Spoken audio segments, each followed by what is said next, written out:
Up. Hello, here we are. The final live stream. Only 3 minutes late, because these two wouldn't stop talking long enough for me to go. I'm going to click live now. So, excuse you, given the topic of discussion, bugger off. Yeah. I believe that, the topic of discussion was what you were wearing at a funeral. My mother-in-law's funeral. Still clothes versus the funeral itself. Don't paint me out to be a heartless witch, though I very much am. People need to find that out on their own.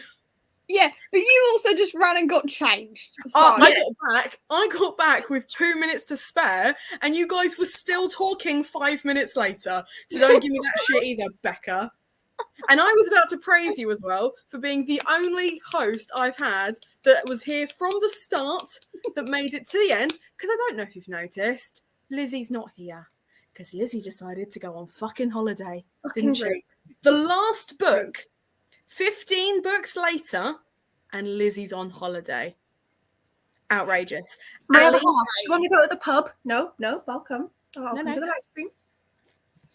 Ali dropped out after 5 books. Emma dropped out after maybe 3 books. Becca, you're the only one who's been here from the start. Abby, I massively appreciate all the time you've put in, considering I think I just bullied you into it around book 4 or 5. So. And then bullied me throughout every live stream, yes. Okay, that's fair play, because you bully me too.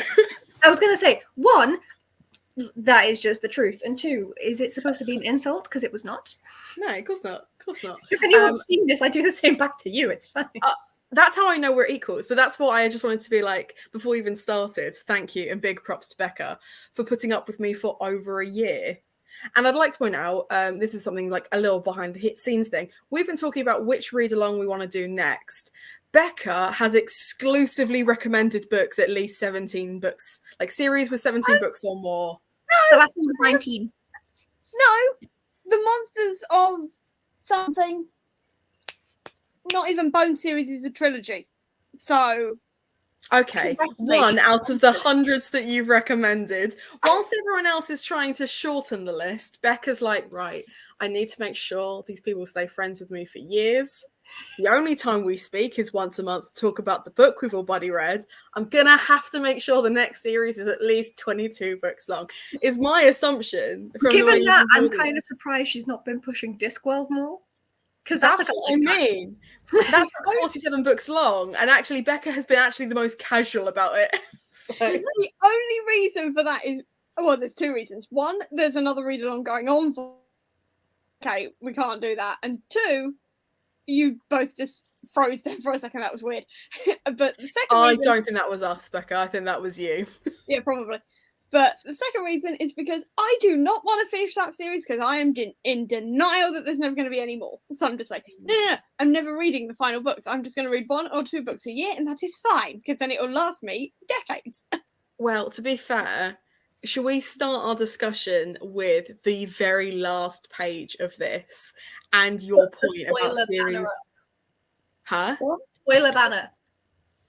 Fine. I wasn't going to, but fine, I will.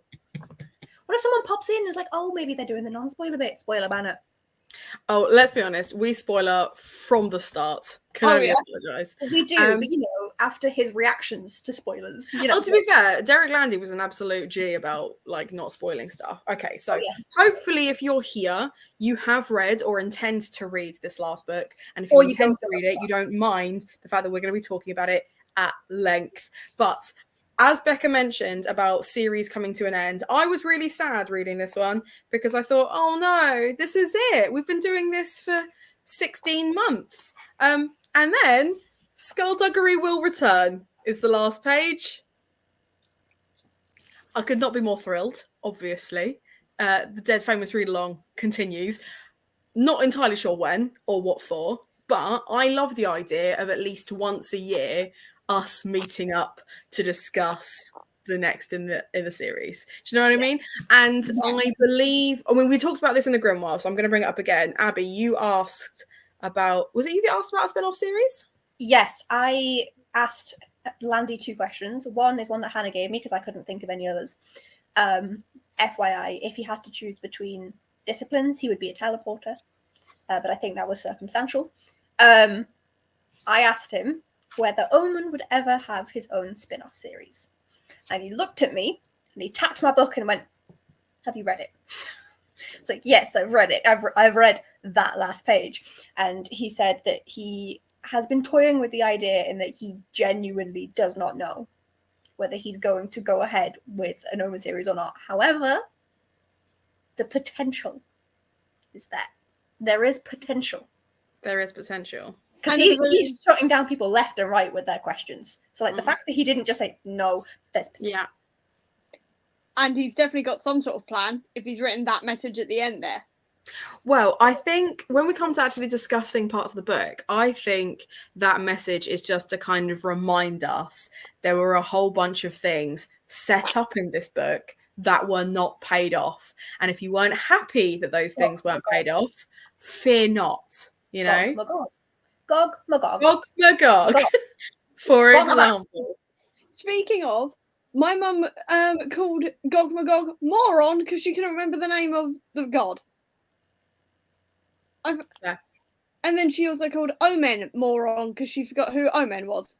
How dare. I know. Very different reactions, obviously, because one of those is my child, and I will protect him with my life. He is a small bean. How fucking dare she? Tell her I hate her. I've met her, just for context. Tell her I hate her. I've not met her, so I won't say that because I don't know if she'll find it funny. She will find it funny, but she will find it hilarious. Probably. But where do we even start with this discussion? That's my thing. So usually I have a set list and then I work my way through the list. And if I've missed anything, which I inevitably will do, it'll either come up in the discussion or you guys will bring it up at the end. And then at the very end, we discuss what's going to happen in the next book. So I've decided to abandon the list for this one. I've also abandoned my at least an hour and a half timer that I usually set for myself as well. So if we just ramble for the next 6 days about this book, fine. I don't care because this is the only one out of the entire series I finished in a day. Jesus, this is the only one of the entire series that I hadn't read before. Well, haven't read before everyone else on the live stream. I read it before everyone else still, but that's not the point. No, I feel like there's a difference between finishing it first and reading it beforehand. I feel like if we you know, this is the only one like that. This was the only one where you were just as surprised about the content of it as we were, in that you'd not read it before. Not necessarily that you were surprised. So let's start with things that we called right from the fucking start, shall we? Omen! Shall we? Sebastian! I think really so proud of myself. She was fucking right. Like, I posted a tweet being like, not to spoil, because I didn't say what it was, but in case if you've watched these live shows before, and there's a few of you here, so I'm assuming those of you that are here watching have seen it before. You know that I have said from day dot that Sebastian Tao is Omen Darkly.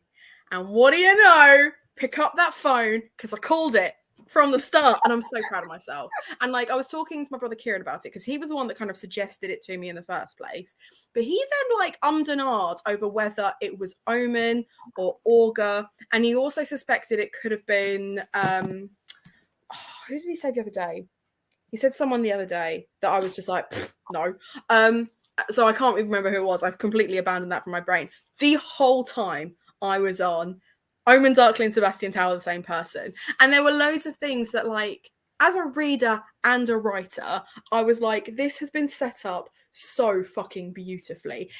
Structurally, Omen and Sebastian's chapters are always next to each other. Always. There's always one and then the other, right? So that's step one. Step two is the fact that both of them were treated as outcasts, and then when they actually showed what they were good at, were immediately moved to leader status, hating being leader because they never really trained to be a leader. They were always Augur's follower, right? Because the way that Neva and what's the name of the girl that like Owen really fancied, never did anything about? Alexia? Yes. It begins with A. Yeah, her. It's not Alexa, but it's something very, very similar to that, isn't it? It's Yeah. Well, I'm missing- They immediately put him into like leader status when he's like gone on the run and then come back to like break them out of school. They're like, oh, you'll have a plan. And he's just like, sorry, what? Since when? And I just felt like the behavior was very similar. And the other thing that kind of sold it to me was the fact that Darkess could always see him for who he was. And Darkess reacted to him the same way Valkyrie reacts to Omen. And I feel like regardless of the fact that they had separated around the same time that Omen rocked up, there will always be a soft spot within Darkess for Omen Darkly. And considering how she treated everyone else, he was the only person she cared about. I was like, it has to be someone she already knows and already has an emotional attachment to. She's already saved his life once. with Kez. Yeah. Yeah. When she gets shot for him, she already has that kind of like. And then she attachment absorbed to him. present, so she's all yeah.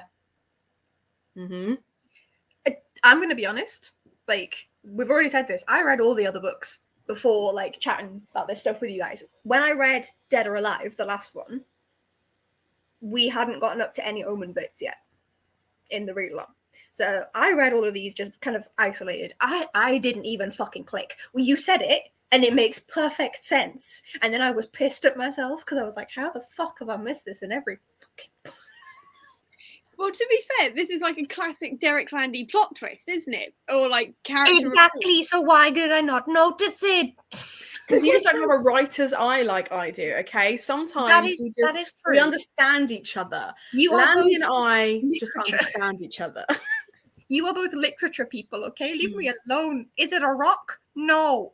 Oh, Olga, no. If it were a rock, Olga's I not wouldn't rock. have a clue, Abby. If it were a rock or some kind of sediment, I'd be like, Abby, I'm going to need your expertise. I mean, Obsidio was kind of funny Yeah. because that's not what Obsidian does. Just if anyone's worried, you can touch Obsidian. It's fine. Do you know what I find really funny about that whole like obsidian thing is I didn't say this to Lizzie, but I was so tempted when it kept coming up and the fact that he was like absorbing lots of stuff. I was like, if Abby doesn't explain the properties of obsidian in this live show, why is she even here? Because obsidian is used in loads of different fantasy novels, right? It's It like is. so in Game of Thrones, it's the only thing that can kill White Walkers. Dragonglass. Spoiler alert, sorry, those books have been out for like 75 years, but soz. So things like that, it's always like it's treated as this like really magical rock, right? But it's essentially just a rock but hot, right? Like it's not anything. No, it's not.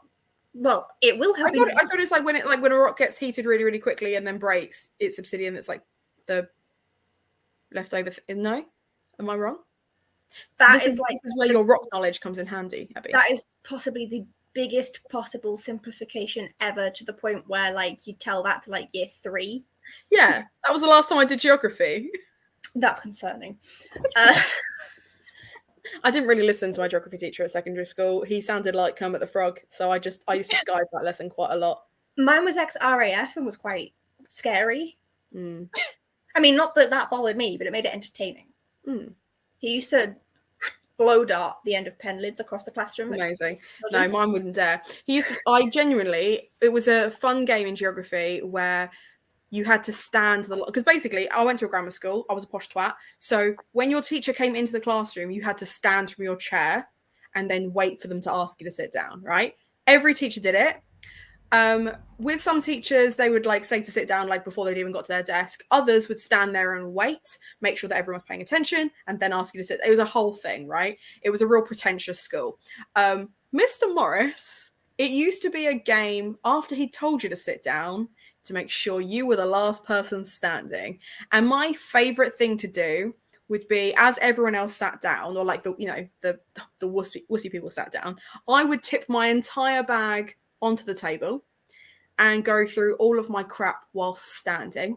And then he'd be like, Hannah, can you sit down? And I'd be like, yeah, I'll sit down in a sec. I'll just, And then it would be between me and like 3 other people to see which of us could find a reason to stand longer. So in other words, you were a massive pain in the ass. The only teachers I respected were my English teachers, in like looking back, and occasionally the odd science teacher. my chemistry teachers liked me. My biology teachers liked me. My physics teacher, I think he was so on another planet that I think we just enjoyed each other's, like, it was just funny, right? And I would ask him stupid questions. He'd be like, that's a stupid question. And we'd just have a great time, right? But geography teachers and DT teachers, I don't know what it was, my issue. But this is why I think I made such a good teacher, you know? Because I knew when kids were coming in and were just like, you are not the vibe for me. English teachers, not the one, right? And then they're the ones that I really enjoyed winding up. So the turntables doth turn, as they say. Anyway, you had a story about rock. Well, just with Obsidian, it's created. The reason that you've got in your head the concept of it being hot is that it's created from volcanic eruptions. So that is where it's primarily created. It has to be hot to become obsidian, but it's usually just the minerals kind of metamorphize separately. It's not that like you make a rock hot and it suddenly becomes obsidian. Okay. Yeah. Okay. And then the kind of texture of it is like basically like black glass. That's why it's called dragon glass in Game of Thrones. If you were able to kind of like chip it off like slate, which you can't really, but if you could, like it just looks like completely opaque black glass. And that is why it's used a lot, because it's found by like near volcanoes. So immediately like cool factor. People are like, ooh, I can use that in my book. And then it's shiny. And then it's shiny. And then it's shiny. No, okay, fair I'm enough. not even joking. It's shiny and it's near volcanoes. So people are like, I'm going to use it. Can it absorb anything? No. If you get a piece of obsidian and put water on it, it'll just sit there. Okay, question then. What is your favourite rock if it's not obsidian? Olivine. Olivine? What is olivine? You tend to just find small sections of it in other aggregate rocks. Okay. The reason it's my favourite is ridiculous. Just so that you know, if you're looking for it, it's like bright green. It is very green. The reason it's my favourite is when I started learning geology specifically at uni, because it's bright green and the majority of rock samples in the UK are grey, it makes it really fucking easy to see. And so that was like, I had been struggling because I never did geology at school. Like I went in to my master's course with people who'd done geology undergrad and was like, yeah, now you need to get up to the same speed as them. So I was stressed. Have you met me? Hello. Hi, and then you met me. And then I was able to see this olivine.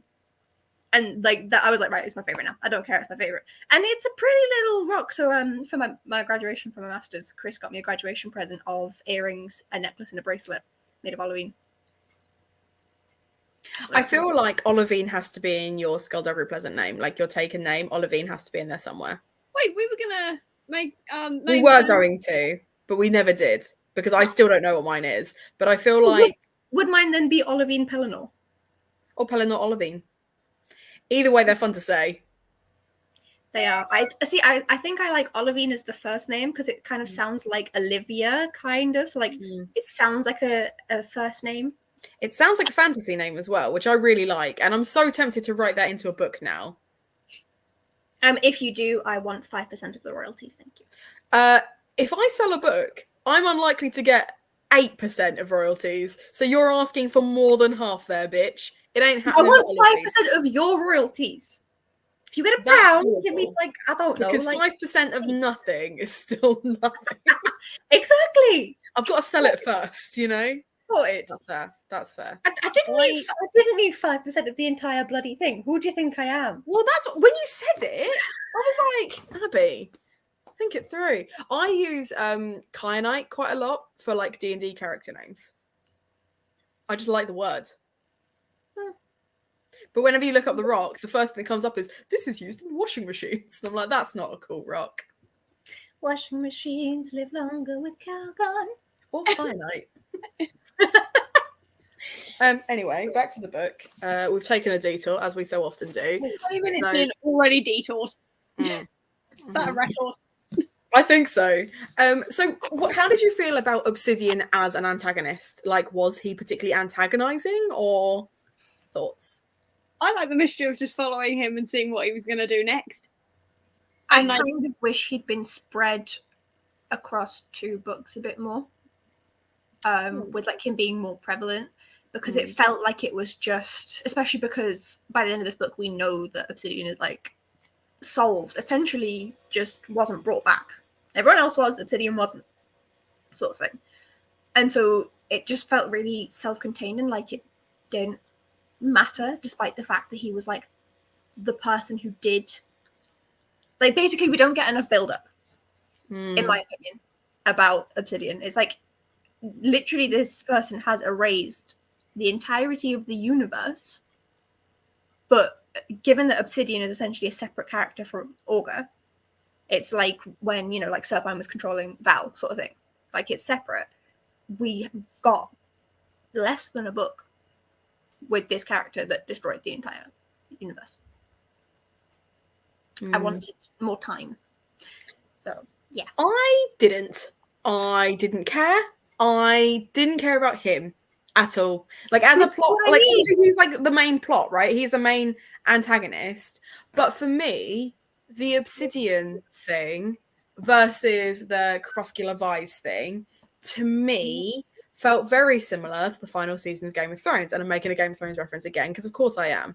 So, have you guys seen the final season? Or if you do... I know how it ends. I've never seen any of it. Okay, cool. I've seen TV shows that Becca hasn't seen. What? Look, I didn't care.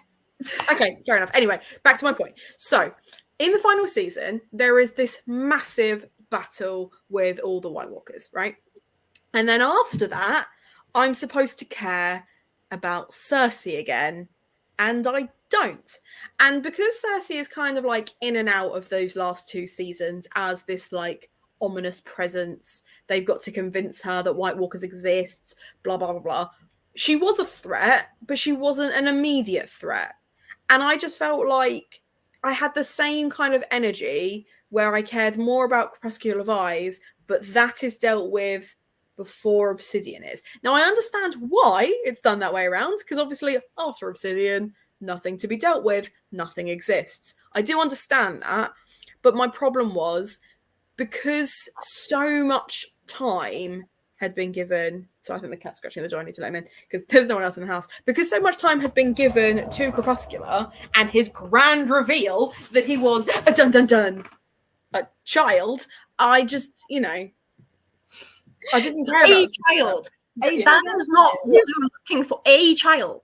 You made that sound like he was secretly a child in like a trench coat. You made that sound like it was two children in a trench coat. Exactly. And not what he actually is. I keep on getting distracted by myself here because I'm wearing my skullduggery top, but the name banner's covering it. And I'm like, no, I want this specifically. But yeah, like a child. He's just singularly a child. I'm not gonna lie, I forgot if he was for a second. I was like, because he's so and so's daughter of someone's son. I was like, does that make him the grandchild or the child of someone? And like the family tree got real convoluted at the end there, considering no one's been related to anybody this entire series, and then suddenly everyone's related. I was like, I got a bit confused. So yes, he is someone's child. He's the child of right. No, genuinely, I'm gonna struggle now. Right, so he's Solace and Skullduggery Pheasant. Solace, that was it. I couldn't even remember the name. Skullduggery Pheasant in China had Solace. Yes, they did. Malevolent and Abyssinia had Kason. Thank you. Kason and Solace had a metric fuck ton of grandchildren. Metric fuck ton, yeah. One of which was renaming themselves Crepuscular Vise. Yes. So, yeah. Just the whole thing. But, like, okay, I'm going to make another reference now. Girlfriends. His ex's kid got with his kid. Yeah. And that's how his grandson...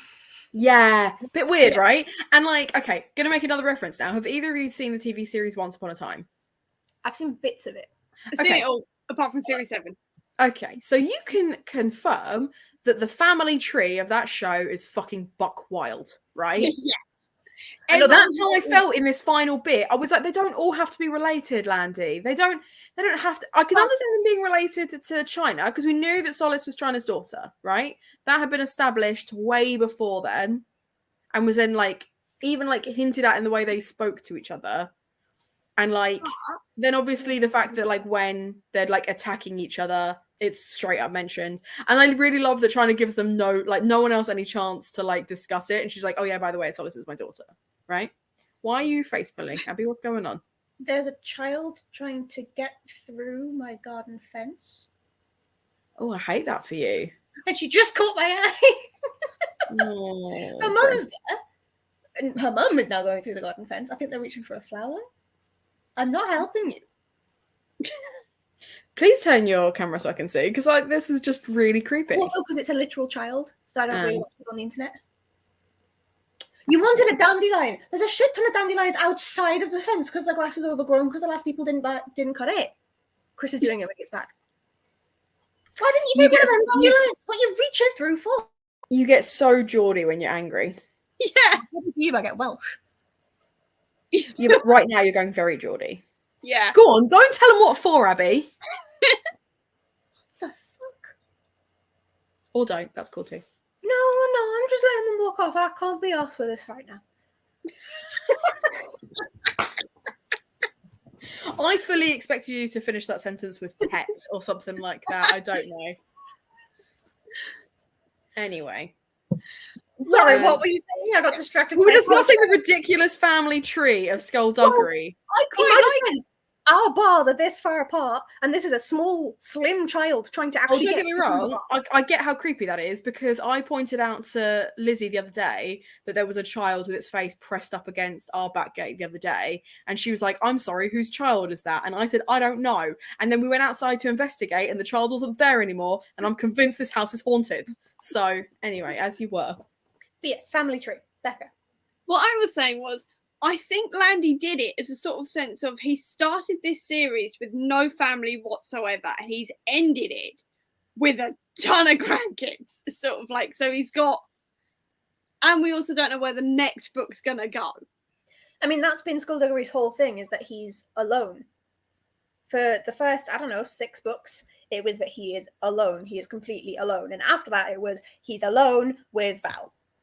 And that was it. Like, his family, his entire family was Ghastly, the Dead Men, and Val.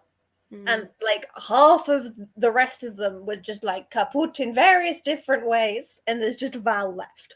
And so like he had to make his own family and then had his maid family taken away from him the same way he had his like also his maid family because he got married, but also his flesh and blood, his siblings, his wife, and his children taken away from him. And then suddenly at the end of the series, it's like one from the grimoire, oh shit, he's got a load of siblings back. And then, oh look, like now he's got a load of family, and I bet it's going to be a case of like he thought he was all alone, he had to do it all by himself. And then he's got all this family, and he's like, fuck them all. Yeah, this is the thing with family, is you think big families are a great idea until you have to spend time with them, and then you realise they're the worst. So, well, what makes this worse is when you realise that China was the one who led Skullduggery's wife and child to be killed, and she obviously had already had solace at this point with Skullduggery, which makes that worse because you suddenly go, that's so messed up. Yeah. She knew that she'd had a child with him, but didn't tell him because he'd met his wife at that point. And then years later, she sent his wife and child to their deaths. Do we ever find out, like, I know obviously she did it to, like, stay alive, right? But do we know what it was specifically that was going to happen to her if she didn't do it? I think just torture and death. Because Malevolent wanted them to die to use Skullduggery's weakness. You know, the whole thing of like the people that you love the most are your biggest weakness. She was told she had to. That sucks. I genuinely feel a bit sorry for China for going through that. There was obviously Derek Landy put a thing the other day because obviously there was a TikTok that someone had done about how ridiculous it is that Valkyrie was Dark S in the first place, and Derek Landy was like, it's almost like I go out of my way to torture Valkyrie. And I was like, it's almost like you go out of your way to torture everybody. Everybody has a shit time. I don't think anyone in the entire Skullduggery Pleasant universe had a good day. I've seen him say something along the lines of, no, I don't bring people back because then I just torture them again and you all get mad at me. He said that to Lizzie about Thrasher. Right. If he fucking touches Ghastly, I swear to God, Mr. Landy. So you did mention that obviously Ghastly was the family that Skullduggery chose. How long do you think that friendship's going to last now that Tanith knows who Lord Vile is? And also Tanith had a discussion that, Oberon was great, but he wasn't Ghastly. I have a feeling that Ghastly... The thing is, with how... Obviously, we've not seen him for books and books and books. But if he is the same as he was before, who knows? Who knows how Darkest brought him back? Then he's just going to do exactly what he did when he got Val involved, just for a little bit longer. That's what Ghastly will do. Because he will understand a bit more, because obviously he'll then have to be explained everything about Darkest. So he'll then learn more about that. He'll be like, okay, so that's a similar thing with Lord Vile. Okay, yeah, it's shit. And yeah, I don't forgive you for it, mate, but you're still my mate. It's Ghastly. Like, I don't think they want to get a punch in first. Just to yeah, sort of get it out Ghastly, that's fine. If he literally knocks Skullduggery's head off his... He's got flares. I want him to knock Skullduggery's head off and for Val to catch it. No. I don't want just Val to catch it. I want it to become a game between her and Tanith. They play basketball with it. Netball's probably better because they won't hit the ground. And she's just like, oh god, and then he talks. And she's like, and loves it. Yeah. That'd be creepy. That would be creepy. But so funny at the same time. Can you imagine him just going like, this really sucks! Why are you doing this to me? As he's trying and that moment there, when they're using his head like some sort of basketball, is the moment where Ghastly's like, all right, mate, we're fine. Yeah, we're good. You've been embarrassed enough. Landy, put us on your writing team. Look, if it becomes a TV series and I'm not put on the writing team, something has gone horribly wrong. And if you are put on the writing team and you don't consult us, yeah, I'll need to, because let's be honest, there's always things that I forget. I'm going to need you to keep me on task. We'll probably argue about it whilst one of us, probably me, because it's normally just sat there furiously flicking through, like, where is it? I'll get the pen. Yeah, exactly. Or we'll end Page 372, you're wrong. Yeah, turn to this page, it's right here. This is the precise quotation. Put it in. I've also just realised, oh, I'm so sorry, Becky, you're going to hate me. Why? But on the little signed artwork that you get at the signing, you're going to hate me just because I'm showing this from the signing. But Vile is here. That's Ghastly. He's put him right next to Vile. How rude. Or we're going to get a plot twist in the next one. Ghastly's also had a very dark past, and he's some sort of evil entity as well throughout time. There aren't any more evil entities apart from Gogma fucking Gog. Gogma fucking Gog? Yeah, that one. I'm just gonna one sec. You talk amongst yourselves. I'll be right back.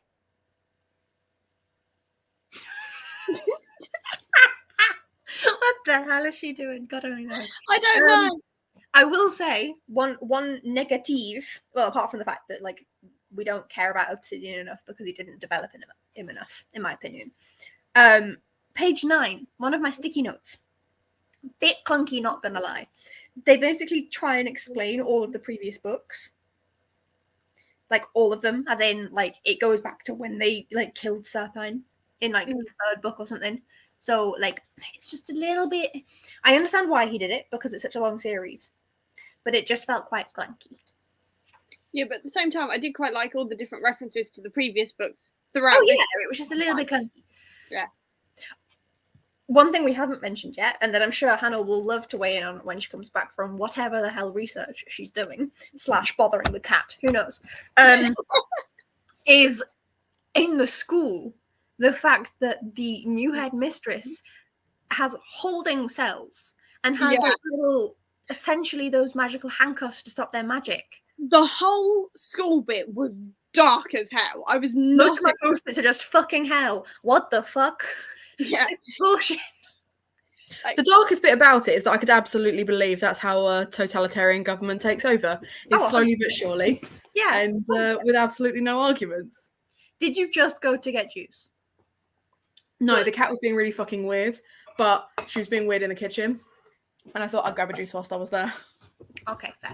I said she was you were like- either you know when, researching like- something or You you know, were when you're getting like, I'm like earlier when you were trying to suss out what that kid was doing, and you were like, the cat was doing that, but to her food bowl, but like her whole back went fluffy, and I was like, oh, is there something like gross in it? Like, because we've had like the like cat food out. I was like, maybe they're like flies have got to it, and I've not noticed or something like that. And I was like, maybe there's something gross in there. No, she's just an idiot.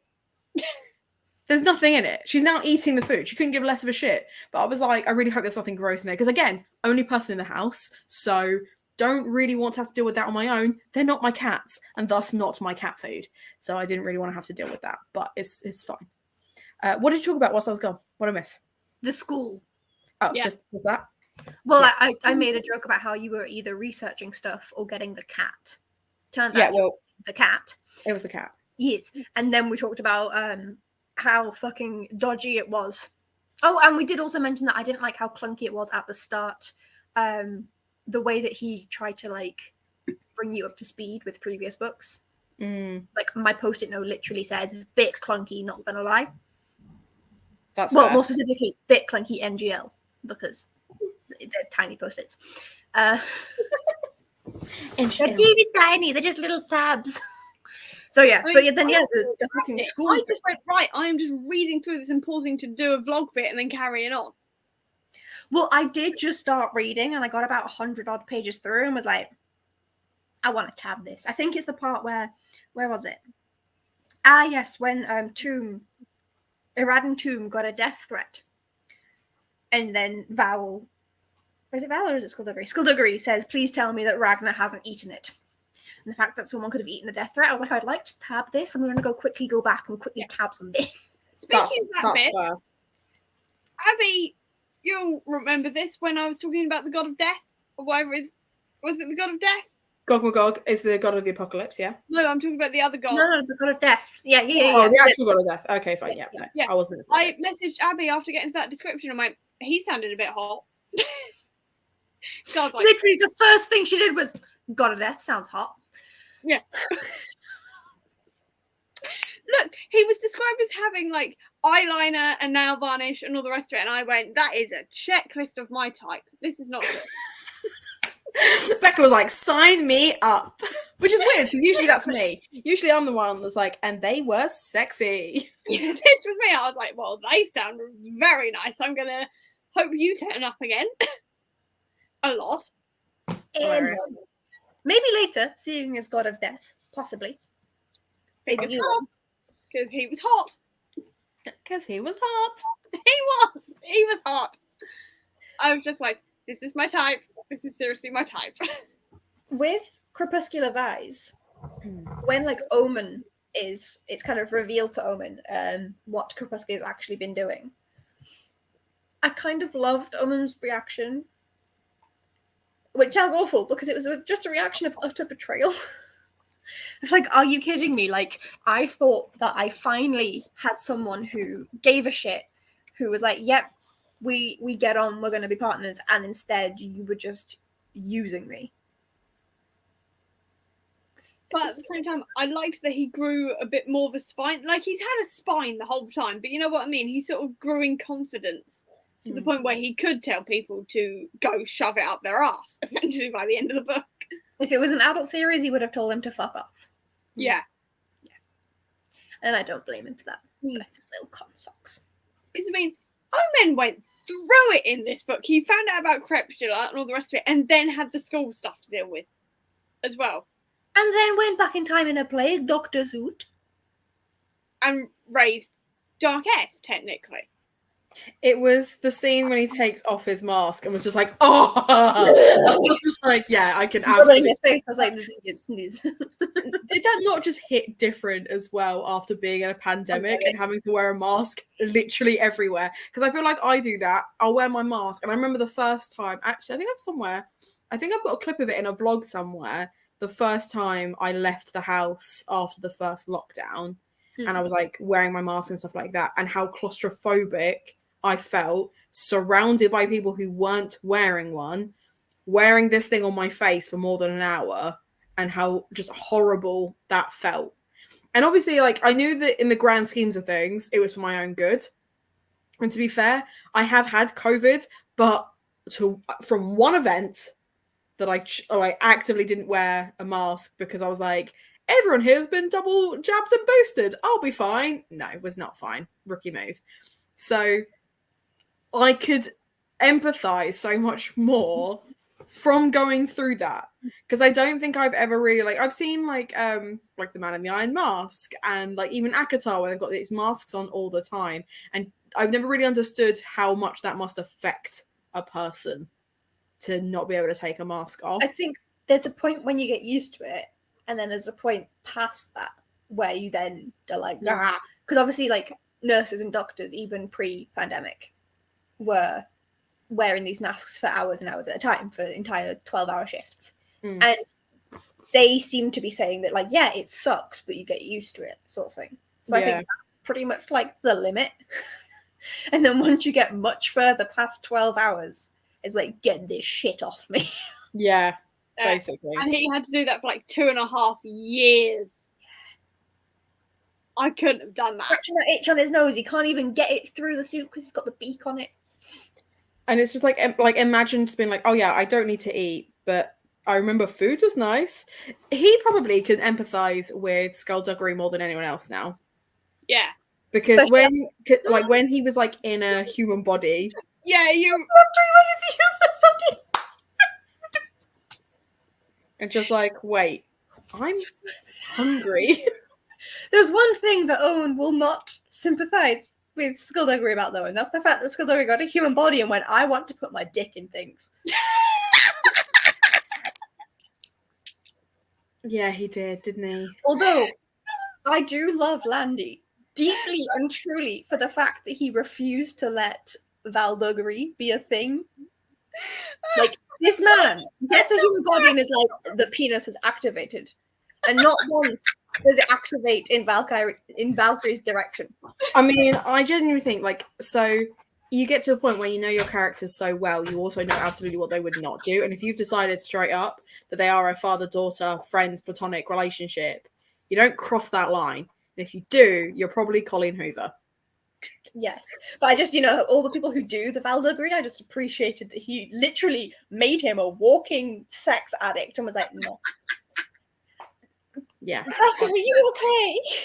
Imagine being like, oh, so what happens in the last book? Oh, Skullduggery gets real horny real quick. Real horny.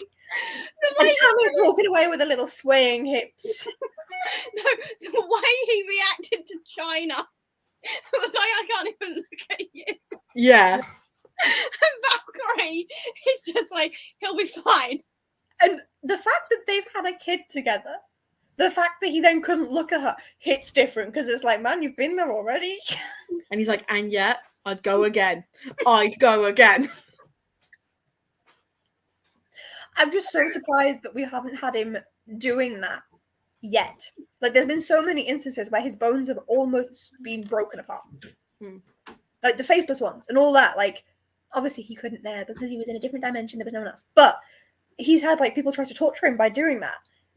And I'm so surprised just Landy hadn't gone there. And I think he wanted to wait until the series was far on enough that he could be like, yeah, you know what you're getting into by now if you're reading this. Man wants to fuck. We're not in middle grade land anymore. He made sure of that, didn't he? It's just, like, it was funny enough when they're running around and he's like, I need a wee. They're trying to run around. And stuff like this. I'll like, hold it. No. I don't think I can. I need food. No, you don't. You'll be fine. I need food. I'm gonna die. I'm going to die. Or like the bit where she got him drinking coffee and he's like, that's disgusting. Yeah, I love that he's not a coffee drinker because I tell you what, coffee drinkers bang on about being coffee drinkers all the fucking time. I love seeing rep for someone who doesn't like coffee. My favourite thing. Not? I love coffee. Oh, okay. Never would have guessed. None of that's something that's come up in conversation before. I love tea as well. Mm-hmm. Which do you prefer, Abby? Coffee. But I also don't blame him. I remember the first time I had coffee, because it wasn't until I was 15. Literally, the only reason I like coffee is I'd had a horrible day out in town. And I was like, right, I'm going to treat myself and I'm going to buy some sort of coffee from Starbucks. I want to try something. So I got a caramel macchiato from Starbucks. And I tried it. Mhm. One, it was so hot that I burnt my tongue. Two, it was fucking vile. But I was 15 years old, broke as shit, and was like, well, I'm not wasting the money. I just spent £3 on this. Mm. So I drank it all, and now I drink coffee. And now I drink coffee.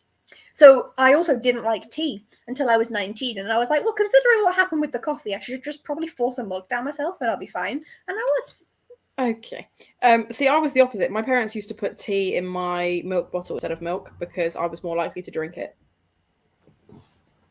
Christ, Does that tell you something about me that makes a lot of sense? Because I think so. And then there's me, who exclusively drinks water and has done since I was a child. Since I was a child. I used to not drink water, like actively. Actively. I hated it. As we can see, that's not the case anymore, unless that's just straight vodka, which it could be with you. Very tempting. But no, chronic migraines for a decade put you on the water track. Mm. I used to. Have you ever seen those tiny Kirkland bottles that you get from Costco? Mm. I used to struggle to drink one of them in a day when I was 15. Like, that was a struggle for me to get through. I go through like 3 liters a day now. Good. Did not like water. But yeah, so poor Skullduggery having to try coffee, and it is vile when you drink it for the first time. I don't think there's anyone who's drank it for the first time and liked it. Well, I know I haven't. I actively despise coffee. Like, I like the smell of it, and then I'll go to drink it, I'll be like... Ugh. And I love the fact that, like, he, like, became a skeleton so long ago that Ireland didn't have coffee yet. But the thing is as well, if they'd had more time, how much do you want to bet that Valkyrie and Tanith would have teamed up together to try and feed him different things to see what happens? Oh, I really anticipate this happening in the future. In future books, someone will do this to him. Like, maybe that'll be how Ghastly gets his own back. It's like, you need to eat this vomit fruit.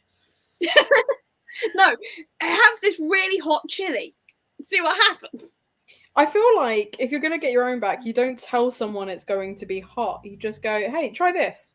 But have you met Skullduggery? He'll be like, it'll be fine. What are you on about?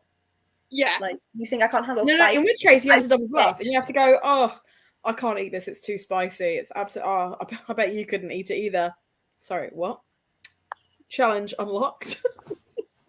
See, because Valkyrie as well knows him so well that she could totally reverse psychology this with him so easily and just go for it. Because as well, she could just wreck him. In terms of speaking about the book, I would like to say that I am very proud of us after the last live stream. When all 4 of us, because Lizzie was here for that one, the little bitch, all 4 of us had read until the end. And without saying a singular word, not even gestures, no face gestures, no hand gestures, no communication, all of us unanimously were like, we're not fucking mentioning it, because if we do, that's it. Like, after the live stream, we sit and chat, and normally we sit and chat about the book, and I have to continue pulling the face of, like, I don't know what's going to happen. But no, this time we sat and chat, but we did not mention the book once. No, we didn't. I'm quite proud of us. Because I knew that if I did, and I tried, obviously there was a couple of times when I was like, I have to mention something from the book briefly to give context to what we talk about in Grimoire. I was so convinced that if I started talking about it, I wouldn't stop talking about it, and then I would have nothing to say now, because I'd be like, well, you've had all my theories. I've told you my theories. No one else got to hear my theories, but that's fine. Oh, speaking of, like, mixing Grimoire and Until the End, Peccant was different in this one, and not just because you know who he is. He was different. He was, like, slightly friendlier. He saves Omen. He does. Again. He saves him again. I feel like he may have some level of, like, soft spot for Omen in his own sort of weird way.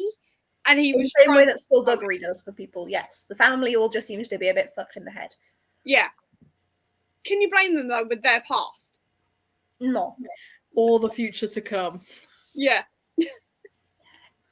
Gog Magog. It will return. Gog Magog. Yeah, Gog Magog. Can we just appreciate that whole scene where they swapped Gog Magog for someone else? I've forgotten who it was. Some evil guy from another dimension that they decided to put in a prison in our dimension because apparently that'll save her.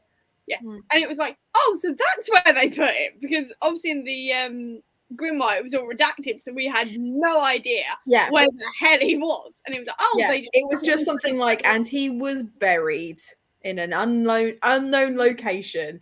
That's what the audiobook said. Yeah. The physical book just blanks it out. Yeah. So the unknown location, not so unknown, actually. Weird. It was actually kind of known. Can we also appreciate Valkyrie meeting the rest of his family for the first time and being like, yeah, what? And being like, we've met Picard before. Why didn't you tell me? Yeah, like literally, like we've met him before. Were you ever multiple times? Like, why didn't this is one of Omen's fucking teachers? What the hell, dude? You know what kills me was when she was just like you could have told me. He's like, you could have asked, and she's like, I did numerous occasions. It's like, oh yeah, you did, didn't you? But also the fact that when she's talking to Cadaver at one point, he says, you could ask about my family, like my wife and child. And she goes, yeah, but you've never offered that information. And I did know that bit was private, kind of thing. And it was nice to see that sort of conversation there. Yeah, the fact that she's like, I wouldn't ask that of you. And he's like, you ask me all the time. And she's like, yeah, but not that. That's different. And I was like, that is different. Just I like the idea that she's like, okay, that part of the family is off limits. Siblings? And he's like, no. And she's just like, all right, I'll take you at your words then, because that's so trustworthy. But I like the fact that for me at least, when she was speaking to Cadaverous, it felt like she was basically saying to him, like, no, you're not Skullduggery, so you aren't telling me stuff that I don't know if Skullduggery would actually want me to know it. Like, you are a different person. Yeah, sure, you consent to telling me this, but the man that I actually spend time with and that I actually trust and respect does not. And if he wants to tell me, he'll tell me. And I thought that was cool, because obviously she could have they're technically the same person, so she could have just been like, yeah, tell me. Well, they have most of the same memories, but they're not the same person, really, are they? Oh no, but you know what? I said technically. I know. I was agreeing with you. God damn. I did like seeing Skullduggery's sister meeting Val for the first time, because she was just like, oh, you're so it's so nice to finally meet you, kind of thing. And it was just like, why haven't you come over before? Doesn't she just strike you as the Alice of this realm, though? Yeah. Like the way she greeted Valkyrie, I was like, all right, Alice. Like, I don't know what it is. Alice from Twilight. I'm just not getting that trope. I love it as a trope. Whenever it's like this friend and it's a big important moment, and the sister is just like, you are one of us now. Like, I just love that. That's one of my favorite tropes. And I try to be that sister, but my brothers are too embarrassed of me to ever introduce me to people. So I have no siblings to do this to, so me either. See, okay, that's not entirely true. My brothers do introduce me to people, and then I do embarrass myself. But I do try my best to be welcoming. Prime example, the person that my brother is marrying this year, the first time I met her was at a rugby function, and we used to have this massive summer ball every year, and she wanted to make a good first impression, so she basically decided early doors that she would just agree to whatever it was I said. If I was like, look, do you want to go on the bumper car, she'd be like, yes. If I was like, do you want to go on the dance floor, she'd be like, yes. I didn't say either of those things. I said, should we do Jaeger? And she was like, sure. So we ended up doing about 7 Jaeger bombs over the entire night. Drank probably an entire bottle of vodka between the two of us, did go on the bumper cars, did dance quite a bit. She held her own. She wasn't sick, but she was hungover for about a week afterwards, and I don't get hangovers, and I really wanted to make her feel welcome, so I was like, don't worry, it's on my tab, it's all on me. I was drinking with my friends, I was introducing her to everyone, we were all having a lovely time, and apparently she woke up the next day and was like, I think your sister hates me. I can only assume she hates me to have done this to me, and apparently that's why she didn't talk to me for a week afterwards, because she couldn't decide if she hated me back or not. But we're good. We're good now. But it just really tickled me. I really wanted her to feel welcome, and she was like, I feel sick, is what I feel. Thanks, Hannah. Also, you don't get I mean, I'm still young, so I get very mild hangovers. As in, me and Chris probably drank the same amount on Thursday. He was hanging out his ass until today. Hmm.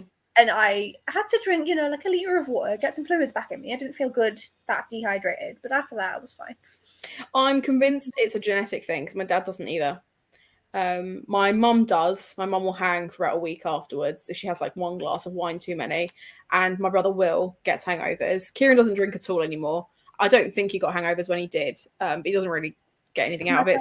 Have never drank enough for me to see them hungover since I was born. Because my dad couldn't when he was in the army, and then his civvy job involves driving everywhere. So like most of the time he can't. And for some reason my mum just stopped drinking. Like she doesn't drink at all.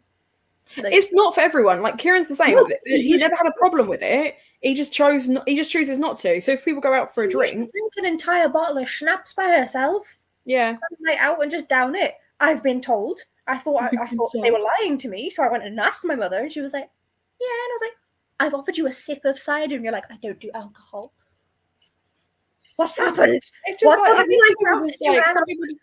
some people just lose interest in it, and it's just like, no, I don't need that sip. I'm not like, and Kieran's quite a strong-willed person anyway, so he will like, no, he doesn't need it. Like he doesn't want it. Stop pushing it on him. People that like force alcohol on other people. Cannot deal. I've got one of my friends from my masters who doesn't drink. However, she likes fruity flavored things, same as I do, and I tend to drink like fruit ciders, fruity beers, things like that. So if I drink one and I think it tastes really nice, the actual taste of it, I'll say to her like, "Do you want to try a bit? Do you want to try a sip?" And sometimes she says yes, sometimes she says no, depends on the flavor and how she's feeling and all that. But obviously for us, that is her just tasting it. But then people see her take a sip and like, "Oh my god, you need a beer. Oh my god, you need a cider." And she's like, "I don't drink." It's like, "You just drank." It's like, she's trying the. It's literally like pomegranate flavor. It's different, isn't it? Yeah, no, that's fair. That's fair. But no, I don't. I get sleep. So the thing is, I think the other thing is, I can't sleep when I'm drunk. So I'll stay up. I'll end up sobering up at some point because I'm quite. It takes quite a lot to get me drunk, and then I just go to sleep. I'm laughing so much because I was drunk enough on Thursday night that I was here, and then just I was like half curled up, blanket over me, and then I woke up and there was just a box on my chest of a doner kebab cheeseburger and chips. Amazing. And I remember being like out of it and just kind of going, "Wow." Some of the amazing. I can't sleep when I'm drunk, and I'm sat in the spot where I was fucking like knocked out, just feeding myself. No, it wouldn't happen. Right, I was like the partner of the son of the bereaved. I got bought a lot of drinks. I mean, like, with the medication my mum's on, she can take one glass of wine and she is gone. And so she drinks like once a year at Christmas, and I find it the funniest thing because, to quote Michael McIntyre, she gets utterly gazeboed on one drink, and it's hilarious. And then I'm always the friend who gets the drunk texts at the Christmas party because then my best friend will get, "Oh no," because she won't be drinking because she stays at home with me. But when my best friend does the office Christmas party, has gotten drunk on vodka and coke before now, and has just drunk texted me with all of her work friends. And I've just fielded it for the entire evening and just screwed with them because I'm sober, so I can. Fair. The only person I would drunk text would be my partner. And for the past, 3 years, the only time I've gotten drunk has been with my partner. So I haven't drunk texted anyone in years. You should drunk text me. I should. That would be hilarious. Well, I love receiving a drunk text. They're my favourite thing. I'm also slightly disappointed that I've never thought to drunk text my dad. Because I imagine what would you drunk text your dad? Like, what's the chances of that? Well, it would probably just be some stupid bullshit about how I was drunk. I sent him a picture at the wake of like the fact that I was drinking. He was like getting pissed. I was like, "It's a wake, yes." Obviously. Right, dark humor incoming. Enough of your friends have fucking died. You know, you get drunk at a wake. Don't be stupid. I warned you. So, like, considering that that's our level of humor, probably something like that. Fair. No, I'd appreciate that. I'm here for that. Yeah. So I'm kind of upset that I've not done that yet. Yet. Give it time. Yeah. Oh, I To will. bring it back round to Skullduggery. Oh, yeah, back to the book. Yeah. I mean, it's about a dead man. What I was going I to took say, my sticker off. I don't know if you've noticed. I saw that you've still got your... Like, while Skullduggery was human, they should have gotten him drunk just to see what happened. I want to know what his tolerance level is because, you know, like if you don't drink, if it's your first time drinking, or if you don't drink at all. He hasn't drunk a single drop of anything in hundreds of years. And he probably wouldn't have eaten anything beforehand either. And he also doesn't know how to manage himself when he is tipsy or drunk. Like, that's a thing as well that you learn. Like, you can get tipsy at, I don't know, 14 and get the same amount of tipsy at 25 and act very different because you know you're tipsy. You can manage yourself. Yeah, exactly. Yeah. Whereas he's not had to do that in centuries.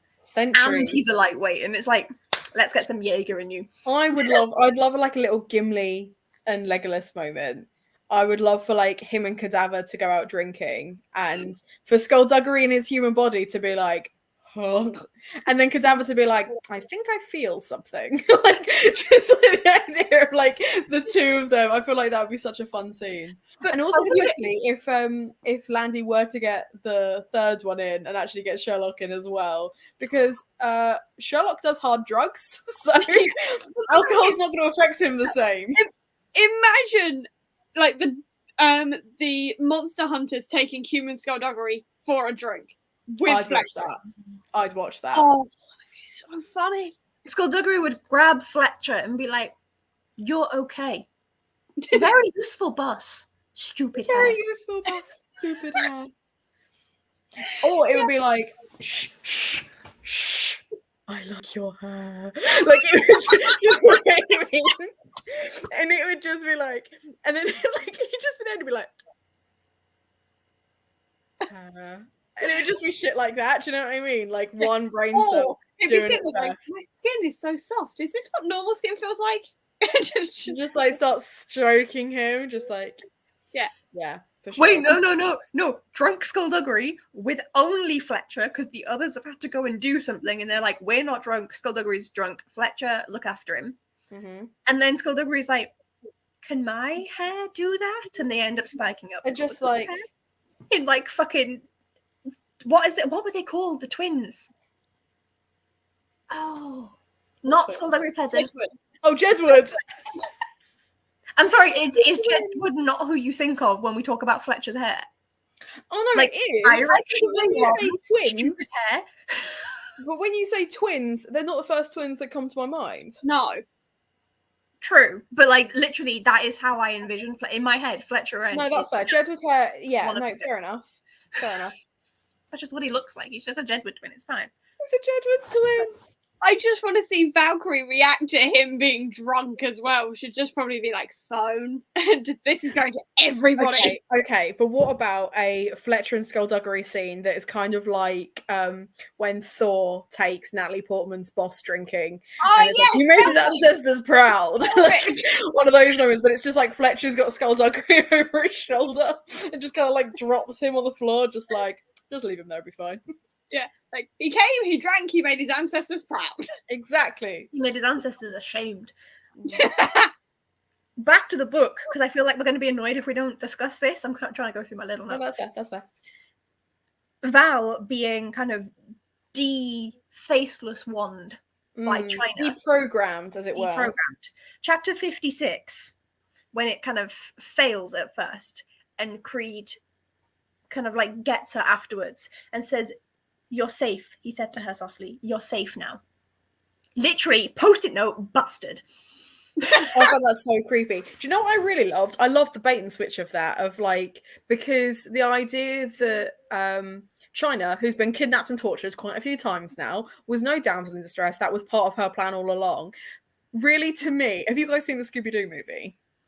Which one? I've seen the second one. Oh, no, the first one, there is this running joke that Daphne is captured on purpose in every plan, that she is actively the damsel in distress, right? So that's always part of the plan. And I just love the idea that China is like, I'm going to get kidnapped at some point. They are going to come for Valkyrie at some point. That is going to happen. We are going to be arrested and tortured. I can use this by setting up the process and then finishing once I'm under their roof, because I made that roof and I know how to turn it off. And I just loved all of that. I thought that bait and switch was so great because it's so true. There are so many elements. At first, it didn't work. Like, it was so close to working. And we see like Val coming back slightly, and we know that she can come back, and it doesn't work. And then she comes back. Yeah, no, loved it. Thought it was great. It was also just classic China as well, because it's like she's got plans on top of plans on top of plans on top of plans, and then she's also got 20 other plans in case those plans stop working. Yeah, you know. And never has a backup plan. It makes me wonder as well, how many secret tunnels and stuff does she have hidden in the sanctuary? All of them. Like, how many sigils do you think she's carved into those walls? In every all of them. Ones we've not even heard of. Ones that Landy hasn't even explained to us yet. The ones that Landy hasn't thought of yet. Yeah. Another post-it noted moment. Temper becoming his gist. Gist, wist, nist, pissed, list. Yes, yeah. Yes, that one. My post-it was, God damn it, no. Yeah, that was sad. I was so upset because, like, somehow we've managed to get through up until this point, like, 14 and a half books of, we've got characters with gists. How do they say it in the audiobooks? In the audiobook, they call it a gist. Thank you. So we've had characters with gists, and we've had them be close to losing them, and we've not had it happen. Well, we've said that Derek Landy loves to torture his characters. The only people he likes to torture more than his characters are his readers. Oh, sorry, you guys like Temper? Not anymore. Not anymore. Although, at first, my brain was like, wait, was Temper the only black guy in this? Because if so, that's dodgy. He was not. He's not. Frightening came back. We got frightening for like a little bit, and it was so cute. A little bit. I also think that there have been other black characters like throughout the series. Yeah, there's just not been many that have like stayed as like. Well, because obviously Lizzie mentioned, and I can't remember if she mentioned this online or if this was just something we discussed previously, about how Never being the only non-binary / trans character, and then is like a terrible human being. I'll admit, you know what? Never in this book pulled their finger out of one's anus and wasn't such an asshole. And I really appreciated that. I really appreciated that for the first time ever, there wasn't some hidden plot that they were just trying to like get to top of popularity tables or whatever it was, or trying to outdo Omen. They just backed him from the start because they saw what a little hero he is. I appreciated that. Good for them. And also, they didn't really have a choice because they were stuck in the school, so they couldn't exactly. You know what, Becca? I was giving them props, and you're making me take props away, and that is unacceptable. So, what else is there? I'm trying to think what else happened in this book. So much happened. So much happens all the time. There's things happening. I have a post-it note where I just drew hearts on it, which is after Val came back, after China kind of brought her back. And then Melitza, like, came back to her and gave her. Yeah, that was cute. That was really cute. And you know what? I really liked that we have a sapphic couple where neither of them had to die. That was a good time. Yeah. Yes. I'm so sorry, but I just I can't see, it's too blurry. Screw you, Crepuscular. Amazing. That's Omen. That'll be why I tabbed that one then.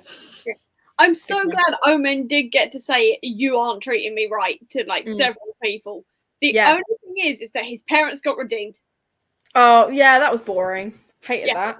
I was saying to Abby about this, I wanted them on their knees begging for forgiveness. I didn't. I wanted him to I wanted them to go and like say something and for him to be like, no.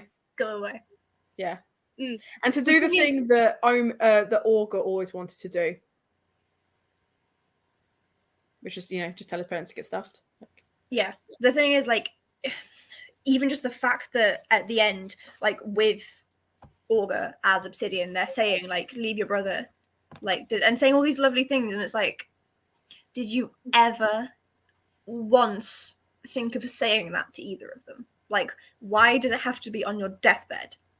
Death need. But also the fact that they publicly denounce Omen as well on the TV. Like, I know that we kind of forced into it, but at the same time, it was like, if I was Omen, I would have gone, hell no, I'm not. Well, okay, Becca, you did it once, and I thought I'll let that go because it was a weird way of saying Omen, and then you did it twice.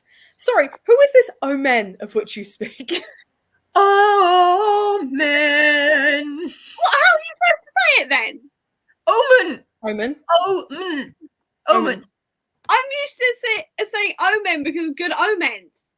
Good omens. Yeah, good omens. You say omens wrong. You say Omen. everything. I say everything wrong. I'm dyslexic. Leave me alone. How does that affect your pronunciation? Because I've got the type that does screw my pronunciation and how I read things. Fair I'm enough. fine on the spelling, but my grammar and my reading out loud is terrible. I still have words that I cannot say, and I'm constantly told I say them wrong, and I don't care. Omen is one of them. Omen. You're really sticking by that one, huh? Yeah. Oh, We've been reading about Omen since book 9, and you're only just picking up on this. no, it's just Because you've never said it like this before. And I don't know why you're Omen. digging down on it now, because you've literally, Becca, You've you have said never Omen said before. Omen. That has You've never said happened omen before. Like omen. Omen. Can I go back to the lesbian lovers Please. Yeah, go for it. just to get away from this disaster? Omen. Leave me alone. Something I hated. Okay, Oh. hear me out. I hated Desperate Val. Desperate Val. Yes, when she's still under control of the Faceless Ones and she's harassing Melitza. Oh, yeah. Needy I- Val. I hated that. Like, I really did not like Desperate Val. Do I I don't understand? think you're supposed to. I know, but it was just horrible to read. Like, Yeah. I understand why, but at the same time, like, you're not stupid, Val. You know why she's gone. Like, if she suddenly starts genuinely praying to the Faceless Ones, then go back and, like, see if she would then want to be with you. But she's went, no, I don't like your gods. They're in your head, sweetheart. They're kind of a big deal in a relationship. And It was kind of nice to see her being the one who was groveling instead of like her doing her usual cool, I don't care about anything kind of thing. It was nice to see her actually sort of on the back foot for once in a romantic relationship and not being completely in control and sort of being in charge. I feel like that would have shown more growth if it were actually her, but fundamentally, that is just the last residue of Val as to who she is as she's being controlled by the Faceless Ones. And the fact that the whole time she's like, but you can learn to love them, shows that she's still not there. And like, yeah, no, it gave me the ick. I think it's meant to, but I thought it was really interesting that a lot of her different relationships with people show that. And the fact that the only person she has left to talk to is Serpine, and Serpine is straight up trying to murder people again, tickled me. Yeah. Can we just mention the fact there was 2 Serpines? Because the whole growing out of the hand thing. Doctor Derek Who. Yeah. That was one of my favourite plot lines of Doctor Who ever. Especially considering, because I always remember when they shot him by, like, the Daleks shot him and I thought he was going to die and my childhood was over at that point. And then he grew out of the hand and I was... He used the hand as well. This is the thing. It was a spare hand. Like, Landy perfection. Mwah, mwah, mwah. Yeah. The only thing that was missing was a Captain Jack type character having held that hand as their sort of Serpine detector, sort of like Jack does with the As hand if- of the Doctor detector. If Serpine had been on the run, I think Fletcher would have been holding the hand with the monster hunters. Yeah, probably. But, like, I just love that, like, he can't have set this up from, like, book, what was it, 1, where Serpine had his red hand? Like, there's no way in hell that he set this up to make that reference. And I just love the fact that he was like, I mean, he needs a new hand. We could grow another one. Yeah. While we're here. He saw an opportunity and took it again. And I Respect for that. Yeah, absolutely. I always love when you can tell that you can almost see the light bulb go on above his head as he's writing it. Like, I could put this in. I'm going to do it. And it's sort of like, I'm gonna do it. there's a bit in my throat was just fucked. Sorry. There's a bit in chapter 91 where there's 2 sections with Latin. Mm-hmm. I attempted translation. Do you want to know? Yes. Okay, so I will read this out. Huh? That's already in sync, yes. Yes. So what it is it's one of the people that Crepuscula's using to intimidate Flannery, who is the Donald Trump-esque of this world. And his name is Perfidious, and he says to Flannery, Barba non facit philosophum, which I've said wrong, which essentially translates to the beard does not make a philosopher. I like that. Facial hair. And then the other one, he says, Veleas quam optim. And that was really, really awkward to actually get it to translate. It didn't want to. The closest I can get it to is you're the best. And so I think what it is basically at the end of it, he's saying very sarcastically, like, you keep saying that you are the only man for the job, that you are the most positive thing that's ever happened to the United States of America. Like, and he's saying, like, you're on your own now. Make the most of it. You're the best. And I really liked that. Of just like him walking off me like, you're the best. You keep saying you are. But then obviously because he said it in Latin, he feels like he's insulted. So it's one thing we haven't mentioned yet is the fact that humanity found out about sorcerers and that giant war happened. Oh, you mean the entire plot of the book? Yeah. Yeah, we haven't actually mentioned that yet. I don't know if you've noticed this. We tend to do this where we talk about individual moments. We don't actually talk about, the plot. Yeah. No, we don't. Like, we brushed over the fact that Obsidian erased the entire universe. Like, that was a brush over. Yeah. Or the fact that for the first 2 quarters of the book is just these monsters just existing. And being What about the seen double in some nine? places. Huh? The double nine-age? And And that was in the last book, wasn't it? As well? But they weren't together in the last book. No, that's and true. This one, Professor Knight ate Dr. Knight. Yeah, that was gross. That was really gross.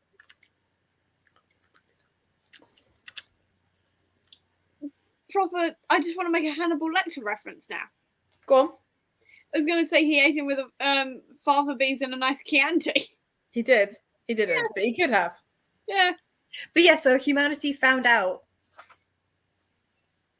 I forgot about that bit. I'll mention that in a minute. I'm seeing which of my post-its are relevant, and as in that's why I mentioned Naya, because there was a post-it for that, and it just says, "Well, that was a spectacular failure." But yeah, with humans, regular mortal humans finding out about magic, that was so accurate, especially with frightening being in the cellar, like in the American's house. That is like the most stereotypical American reaction from a British Islands point of view, because obviously like Ireland is included in that, which is controversial, but they are. Like, from a point of view from our 2 little islands, that was so fucking accurate from what we think. And it was like, it was the militarized response, it was the drugged up militarized response, it was the fact that the military were then going way too far because their authority figures were like all of that. Do you know what fucking killed me about like the drug element of that was the fact that Flannery had the opportunity to be the smartest person in the room and he didn't take it. He took the smart drug, was finally actually at a reasonable level. All it did was bring him up to fucking standard, and he felt how good that was to understand. It didn't bring him to standard because he was able to he went to one of the generals and was like, "Oh, we need to move our troops here." And the general was like, "That is the first good idea he's ever had."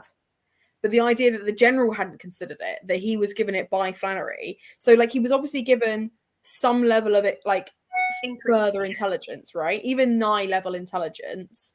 And he said he was like, "Oh, it's gonna be hard work." Nah. Literally, he decided once it wore off, despite the fact that he enjoyed it, it was like, I'm smart without that. No, you're not. You That just just proved speaks- you're not. That just speaks properly to that man's arrogance and the fact that nobody has told him. that he's Additionally, an idiot. for any Americans watching, that is what we think Donald Trump is like, and that is what we think that the stereotype of America is like. Individually, no, we love you. Individually, you're delightful. But as a whole, a country, this is what we think of you. well, the thing is, it blows my mind because like there was an element of it's not that no one's never told him Bless you, he's an Abby. idiot. She What's just going did on? a massive 3 sneeze. 4 very violent sneezes.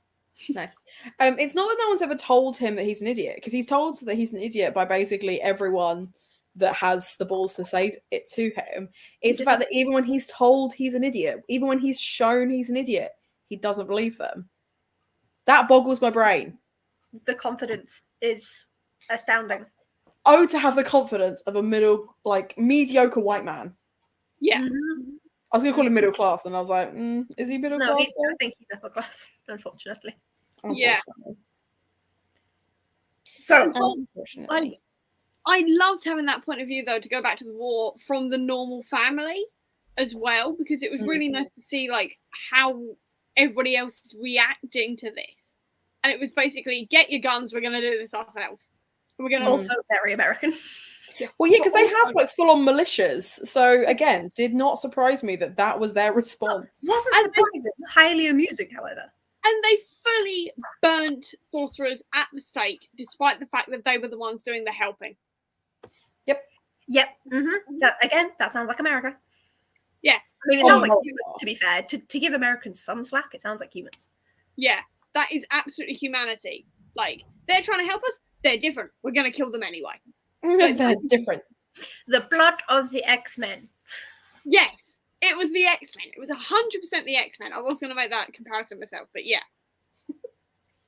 Would you like to know the post-it note that made me react? Please. Page 477, because everyone's got the same edition this time. And it's when Omen is taking charge in the school. And he got, like, a first year came up with a report. And then after he kind of like sent Azalea and Never off. Omen turns to the first year and winks at him and says, "Nice job." And I was like, that's everything he ever wanted for himself, and it's so cute. It is very cute. He was giving self-esteem to other people that he had never been given, and it was like, oh, Omen, you're going to need tons of therapy after this, but... All the therapy. He needs all the free therapy. He needs all the very expensive therapy that his family could afford but probably won't give him. I mean, considering he's forgiven them, they fucking should. Yeah. It is literally less than the least they could do. Again, I'm flicking through the post-its and I got to the point where Skullduggery is saying to Serpine, "While we all sympathise with the inconveniences you're currently suffering," Skullduggery said, "at the same time, we really don't care, and you're a very attractive man." You're a very attractive man. So wait, Valkyrie's not the only one who's bisexual. That's what I'm taking from that. They have discussed this before and said basically everyone's bisexual. Those sorcerers don't care. They're either pan or bi or whatever. Yeah, here for it. Here for it. And also, let's walk into a trap. That, she said, pointing at him. That right there. That should be our new motto. No, their motto will always be The sparrow flies. Sparrows flying Yeah. south of winter. Also, devastatingly, no one entered that competition. It's been up for 2 weeks. No one's entered. And I called my brother to be like, no one's done it. And it's a really easy question. I was like, which direction do sparrows fly? And he went, south. Can I have one, please? Yeah, sure, here you go. Those terriers are my favourites. They're my favourites. There's a Haribo shop in the York Designer outlet. We got an entire box. I went, which, like, I was like, no, like, and he was like, oh, south. And I was like, you're the winner then. Great. So At least someone got it. yeah, oh yeah, for sure. But he's actually already started rereading them, which I think is hilarious. Already? Yeah. I'm kind of tempted. Oh, same. Again, can't see it. It's too blurry. Is that just the grandkid bit? Yeah, my post-it says the fuck. Mm. Oh, that is my Fair. last post-it. Oh, no, there's one more. One more. Considering that was the fuck with a shock face, this one was the fuck. Mm-hmm. What's No, the long post-it? The other post-it says, Darkest resetting the world was a total cop-out, but I liked the rest. Yeah, for sure. I finished this think the at first problem light in I've the got. morning, so I wanted to make a note of my thoughts at the time so that I didn't forget everything because I read it at stupid. Yeah, no, Darkest recreating the world and bringing everyone back, specifically Ghastly. I was like, oh, this was produced by CW, was kind of my reaction. Because CW's got Supernatural. No one really dies in that. They always come Unless back. you're gay or black. Huh? Unless you're you're gay or black. I don't know. Even some of their gays come back, you know. Charlie comes back. Bare minimum, dude. I'm saying one word. Castiel. He came out and was immediately sent to super hell and never came back out again. Yeah. Anyway, we've also got Vampire Diaries, CW. No one ever really dies in that one either. What else does CW produce? Riverdale. No one ever really dies. Sabrina the Teenage Witch. No one ever really dies. Like all of these shows, no one ever really dies. So when it got to this, I was like, but you've done really well to kill off loads of characters. We literally said in the last show how cool it was that it's almost like Game of Thrones, where you can track how many people die. Are they all back? What's going on there? As I said, he made us think the whole series was dying, was dead. So at the very least, They're all retired. I wouldn't have said dead. Retired. He did kind of back himself into a corner in terms of like where he could go from what Obsidian did, but I just don't think he should have had Obsidian going that far to begin with. Like, why didn't he just hunt the Faceless if that's what he was doing? I don't know. It just wasn't my favorite plot point. It felt very much like the Lucifer final series. I don't know if anyone's watched that.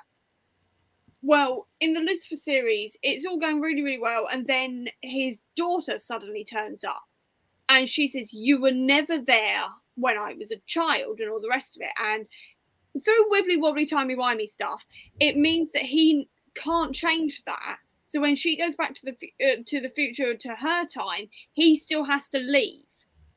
But at the same time, his brother got to. So basically, Lucifer ends up stuck back down in hell again. Right, and he stays there for like centuries, kind of thing, missing his daughter growing up. While Amenadiel, his brother, who is literally God, got to jump between both, like earth and heaven. It was like, what? And you could tell the writers had definitely trapped themselves in this corner and could not change it at this point. And it was like, you could have done something different there. It just we're used to seeing Landy as someone who will quite happily murder your darlings.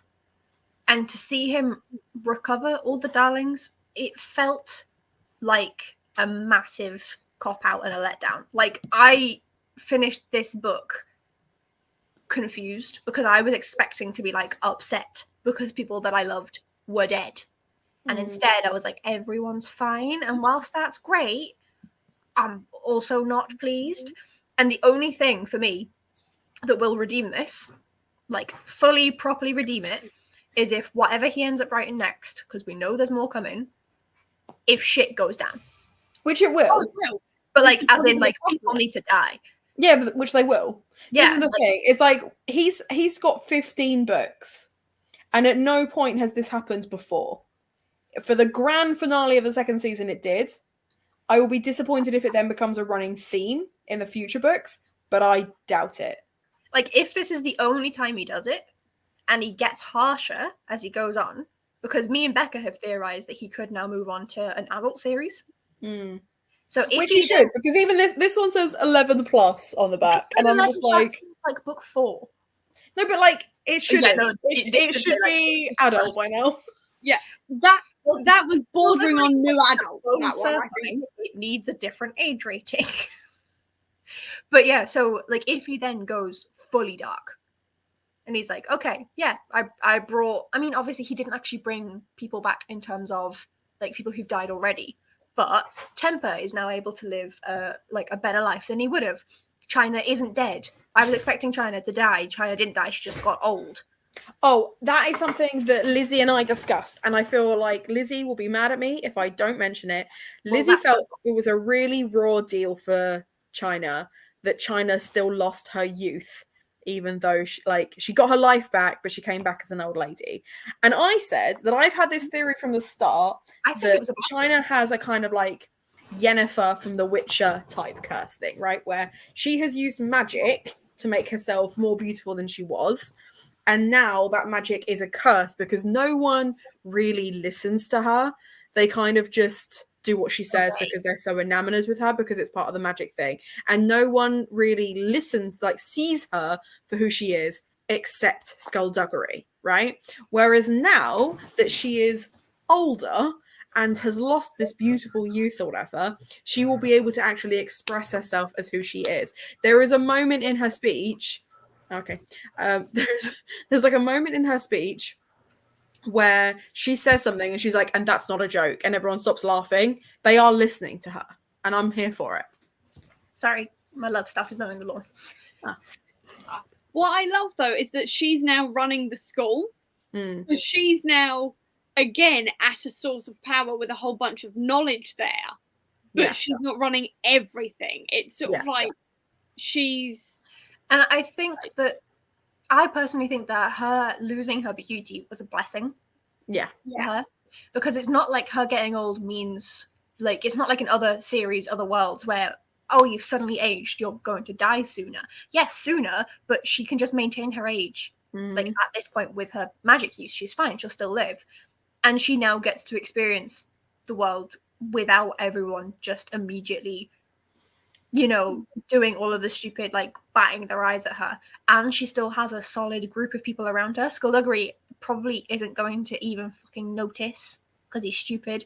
Well, he doesn't see with his eyes, right? He literally says that this is not how I see people. I'm used to seeing people in a different way. They surprise me because I can see them in a certain way. And I was like, he's never looked at her and thought, you're beautiful because of what everyone sees. And I love that. But so he would, like, it's like when the Doctor saw Clara when she got old in like the Christmas episode with Capaldi. And he didn't see any change because that's not how he views people, because he is essentially immortal sort of thing. It's the same sort of thing. And I think like she's still got Val. Val's not going to care. Tanith still hates her but respects her. That's not going to change. Yeah, that's not going anywhere. So she still has kind of like this solid foundation of people. She doesn't have to try and bring that kind of up. And she is going to have a level of respect still. Because she had respect before because she was pretty and everyone was like, oh, we respect the pretty and we respect the scary lady. Now she's old. And being old and wise and the head teacher of the school is going to bring a certain level of automatic respect with it. And so she then won't feel like belittled.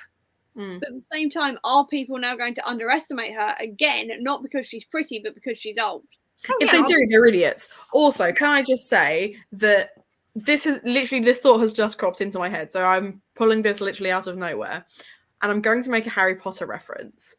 But you know how, like, in the most recent films, which were technically only like a certain number of years before Harry Potter, where Dumbledore is weirdly a strapping man in his 40s, but Dumbledore in Harry Potter is like a man who looks about 300 years old.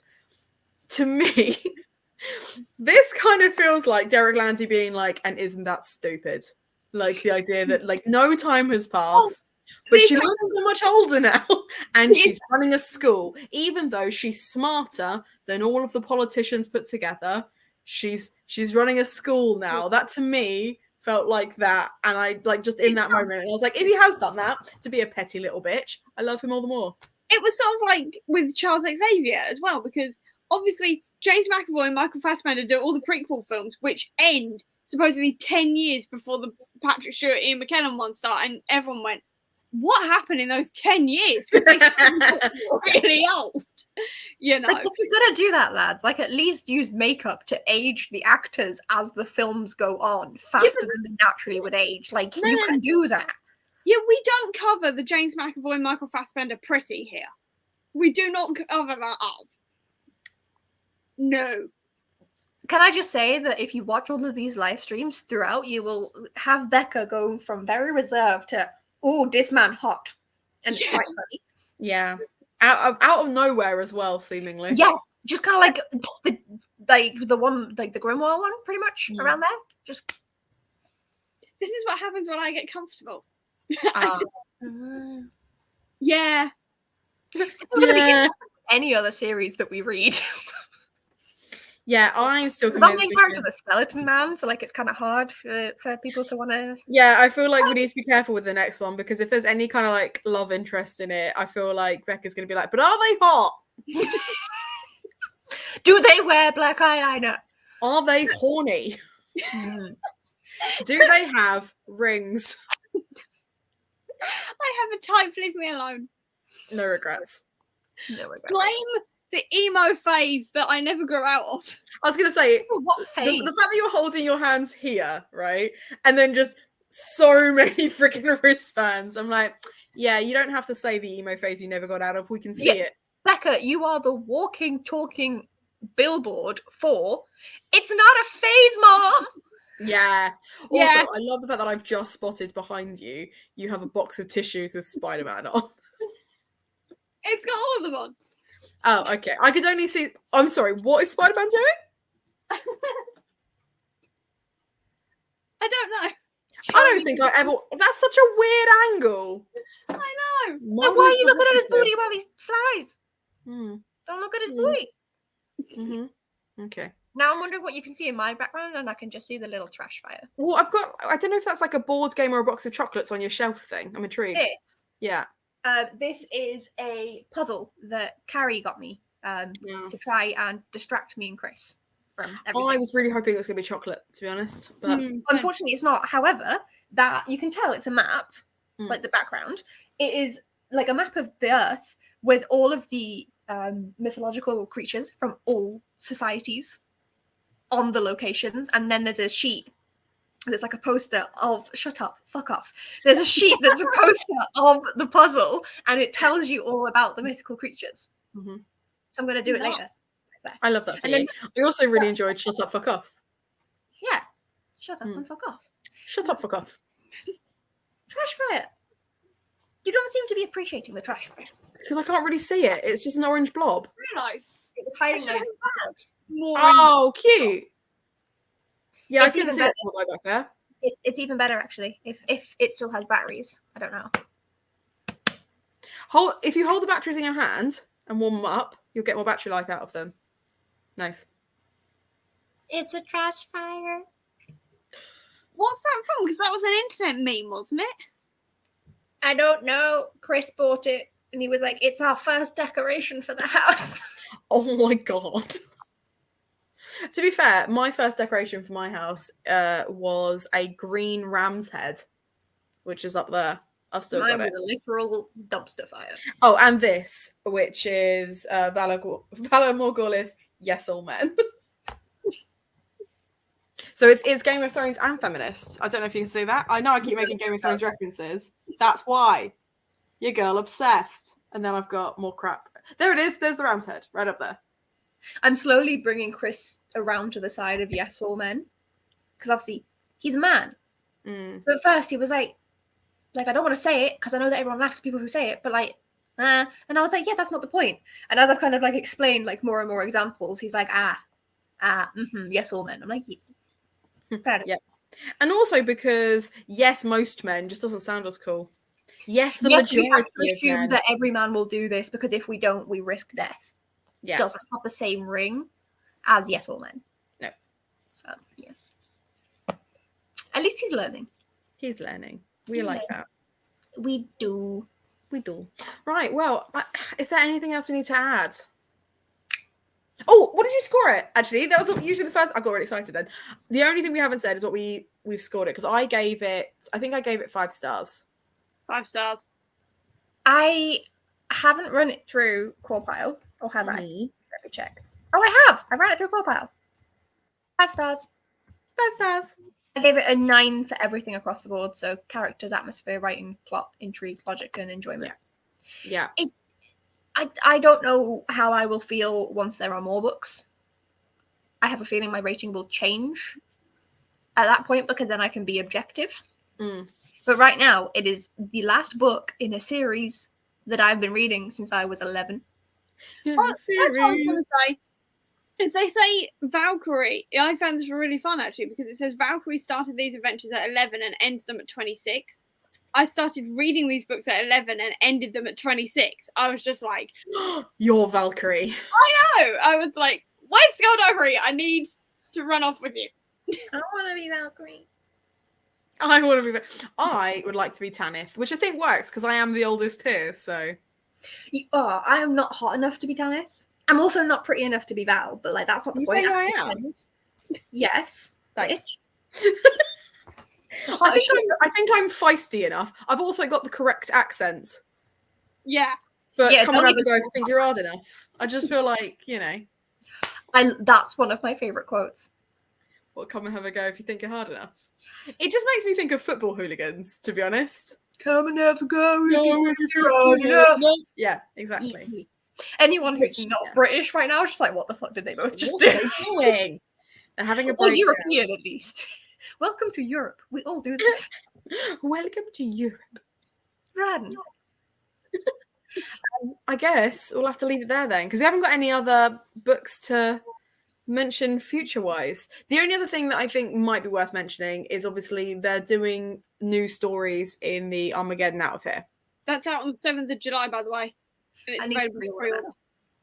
I haven't Sweet. read it yet. I have also pre-ordered it, but through Gardeners, so I never know what day it's going to be.